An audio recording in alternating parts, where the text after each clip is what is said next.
రాష్ట్రంలో కూటమి ప్రభుత్వం అధికారంలోకి వచ్చిన ఈ రెండేళ్లలో అన్నదాతను నిలువున ముంచేసిందని, ఎన్నికల ముందు ఇచ్చిన పెట్టుబడి సాయం హామీని తుంగలో తొక్కి ప్రతి రైతుకు 52,000 రూపాయల చొప్పున బాకీ పడిందని మాజీ ఎంపీ మార్గాని భరత్ ధ్వజమెత్తారు.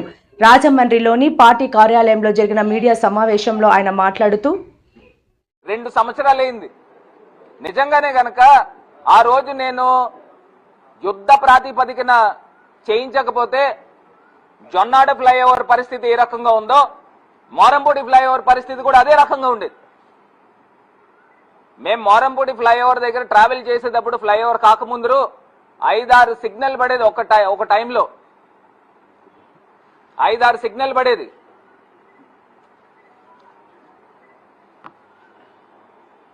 మరి ఈ రకంగా రాజమండ్రి మరి ఏమనాలో కూడా నాకు అర్థం కావట్లా. ఈ ఎమ్మెల్యేలను ఏమనాలో కూడా అర్థం కావట్లా. ఆయన బుచ్చయ్య చౌదరి గారు చెప్తాడు, నా వలన ఫ్లైఓవర్ ఆగిపోయిందని చెప్తున్నాడు. నేను ఆ రోజు చెప్పాను, మీకు మీడియా ఎదురుగుండా పెట్టి చెప్పాను, అసలు బై డిఫాల్ట్ నేషనల్ హైవే అన్నవాళ్ళు ప్రతి ఒక్కళ్ళు కూడా అక్కడ ఎక్కడైతే బ్లాక్ స్పాట్స్ ఉంటాయో అక్కడ వేసుకుని వెళ్ళిపోవాలి. వాళ్ళు ఫ్లైఓవర్లు ప్రజాప్రతినిధులతో పని లేదు. అర్బన్ పోలీస్ వెళ్ళిపోవడం వలన రాజమండ్రి నుంచి ఈస్ట్ గోదావరి నుంచి అప్పుడు బ్లాక్ స్పాట్స్ అన్ని డిలీట్ అయినాయి. దాని గురించి వేయలేకపోయారా బాబు అని చెప్తా ఉన్నాను.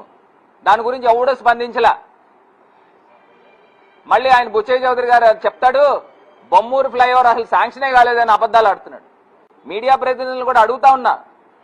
నేను ఆ రోజు చూపించాను, బొమ్మూరు ఫ్లైఓవరు, వేమగిరి ఫ్లైఓవరు, లాలా చెరువు ఇవన్నీ కూడా శాంక్షన్ అయినాయండి అని శాంక్షన్ కాపీ కూడా చూపించాను. ఆయన అంటున్నారు 2019కి ముందరే మోరంపూడి ఫ్లైఓవర్తో పాటు లాలా చెరువు, దివాన్ చెరువు, వేమగిరి శాంక్షన్ అయినాయి అని చెప్తున్నాడు. శాంక్షన్ అయితే కాపీ చూపించండి. నేషనల్ హైవే అథారిటీ నుంచి వచ్చిన కాపీ చూపించండి. నేను చూపిస్తున్నాను.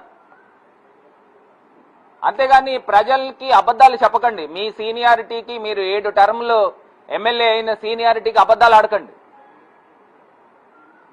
కంబాల్ చెరువు దగ్గర దాని గురించి కూడా అబద్ధాలు మాట్లాడుతున్నారు. గంగలో పోస్తేనంట అక్కడ ఎవరు రావట్లేదంట. ఏం అబద్ధాలు మాట్లాడతారు? మీ సీనియారిటీకి ఈ రకమైన అబద్ధాలు మాట్లాడద్దు.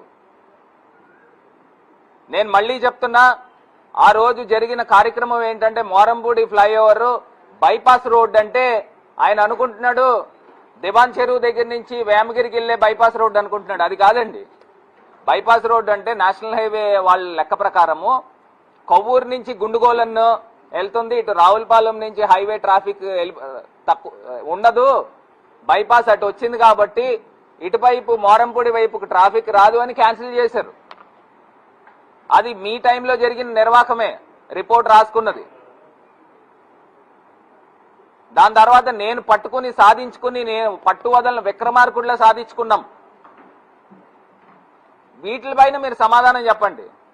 ఆయన ఏదో చెప్తున్నాడు, ఏదో చదివి 2021లో అని. 2021 కాదు, ఆయన రిపోర్ట్ రాసుకున్నదే మీ ప్రభుత్వం టైంలో. అజ్మీర్ సింగ్ అనే ఒక సీజీఎం రిపోర్ట్ రాసుకున్నాడు, పేరుతో సహా చెప్తున్నా. అది ఆగస్టు సెప్టెంబర్ అవ్వచ్చు క్యాన్సిలేషన్ మా ప్రభుత్వం వచ్చిన తర్వాత. కాకపోతే ఇవన్నీ కూడా తప్పిదాలు జరిగినాయి మీ ప్రభుత్వం టైంలోనే. అటు అర్బన్ పోలీసింగ్ డిలీట్ అయింది, బ్లాక్ స్పాట్స్ అన్ని డిలీట్ అయినాయి. దాని తర్వాత ఈ ఫ్లైఓవర్లన్నీ మా టైంలో మేము శాంక్షన్ చేసి తీసుకొచ్చాం. ఇప్పటికి కూడా చేయలేని పరిస్థితుల్లో ఉన్నారు. ప్రధానంగా ఇంకొక అంశం చెప్తానండి. రేపు మనకు వచ్చే ముప్పు కూడా చెప్తున్నా, ఊహించి చెప్తున్నా. ఇప్పుడు దివాన్ చెరువు ఫ్లైఓవర్ స్టార్ట్ చేశారు. దివాన్ చెరువు దగ్గర నుంచి గామన్ జంక్షన్ దాకా ఫ్లైఓవర్ స్టార్ట్ చేశారు. రోడ్లు అటు ఇటు వర్క్ చేస్తున్నారు, అతి వేగంగా జరుగుతుంది, చాలా సంతోషమే.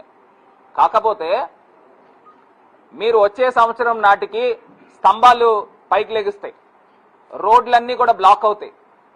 మరి బ్లాక్ అయినప్పుడు అటు వచ్చే నేషనల్ హైవే ట్రాఫిక్ కలకత్తా నుంచి చెన్నై దాకా వెళ్తాయి, ఇటు చెన్నై నుంచి కలకత్తా దాకా అటు ఇటు ట్రాఫిక్ వెళ్తాయి. నాకు తెలిసి రోజుకి కొన్ని వేల వెహికల్స్, నాకు తెలిసి 50,000 40,000 వెహికల్స్ వెళ్తాయేమో. మరి ఇన్ని వెహికల్స్ వెళ్తున్నప్పుడు, స్తంభాలు పైకి లేసినప్పుడు, వర్క్ జరుగుతున్నప్పుడు పుష్కరాల టైంలో 10 కోట్ల మంది జనాభా వస్తారని ఎస్టిమేషన్ చేస్తున్నప్పుడు అసలు దానికి ఆల్టర్నేటివ్ ప్లాన్ చేశారా? ఇప్పుడు స్తంభాలు పైకి లేస్తాయి, ఈ ట్రాఫిక్ ని ఎటు నుంచి ఎటు డైవర్ట్ చేస్తారండి? ఎలా జరగబోతుందని అడుగుతున్నా. దానికి ఏంటి ప్లానింగ్ ఏంటి?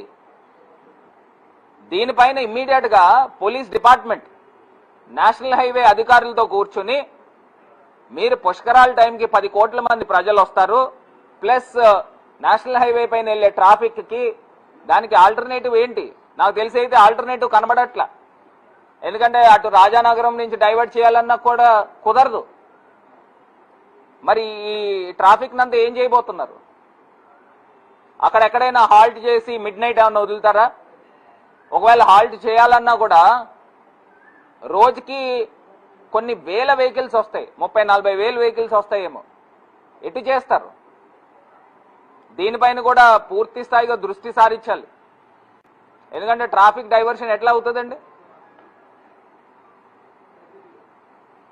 పోనీ ఇటు నుంచి వచ్చే ట్రాఫిక్ ని అలా పంపించచ్చేమో, కానీ ఏదైనా కలకత్తా వైపుకి వెళ్ళాలి కదా, ఎలా అవుతుంది? దీనిపైన కూడా దీర్ఘంగా ఆలోచన చేసి రాష్ట్ర ప్రభుత్వం ఇప్పటికైనా మేల్కోండి. ఎందుకంటే చంద్రబాబు నాయుడు గారు రివ్యూ మీటింగ్లో చెప్తున్నారు, అటు కోనసీమ కలెక్టర్ చెప్పాడు జొన్నాడు ఫ్లైఓవర్ దారుణమైన పొజిషన్లో ఉంది, ఓకే యూ ప్లీజ్ అటెండ్ అని చెప్పి ఆయన రివ్యూ మీటింగ్లో చెప్పి ఈ టైం కంప్లీట్ అవ్వాలన్నారు. ఆ రివ్యూ మీటింగ్ జరిగి కూడా నాకు తెలిసి 6 నెలలు అయింది. ఇప్పటికీ ఎక్కడ వేసిన గొంగలు అలానే ఉంది. ఏం చేయబోతున్నారో కూడా తెలియని పరిస్థితుల్లో ఇవాళ ఈ ఆంధ్రప్రదేశ్ రాష్ట్ర ప్రభుత్వం ఉంది. ఇవి ప్రధానమైన అంశాలండి. పుష్కరాలకి ఇప్పటికైనా మీరు మేల్కొని ఇమీడియట్ గా ఫండ్ కేటాయించండి, ఒక బ్లూ ప్రింట్ తీసుకురండి, ఒక మాస్టర్ ప్లాన్ చేయండి. గోదావరి నది పైన ఇంకోటి కూడా చెప్తున్నా, అమ్మా ఎంపీ గారు, ఇది మీరు చేయాల్సిన కార్యక్రమం ఇది.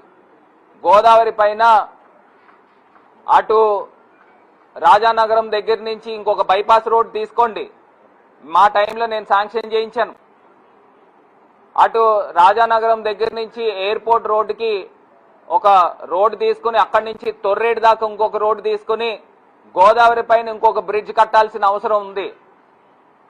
ఒక బ్రిడ్జ్ కట్టి పోలవరం ప్రాజెక్ట్ కి సమాంతరంగా వస్తుంది. ఆ పోలవరం ప్రాజెక్ట్ కి సమాంతరంగా వచ్చి అక్కడ దేవరపల్లి దగ్గర ల్యాండ్ అవబోతుంది. ల్యాండ్ అయితే మొత్తము అటు వైజాగ్ నుంచి కలకత్తా నుంచి వచ్చే ట్రాఫిక్ అంతా కూడా రాజమండ్రి గ్యామన్ ఇండియా బ్రిడ్జ్ నుంచి కాకుండా అటు నుంచి ఇంకా ఒక 30 to 40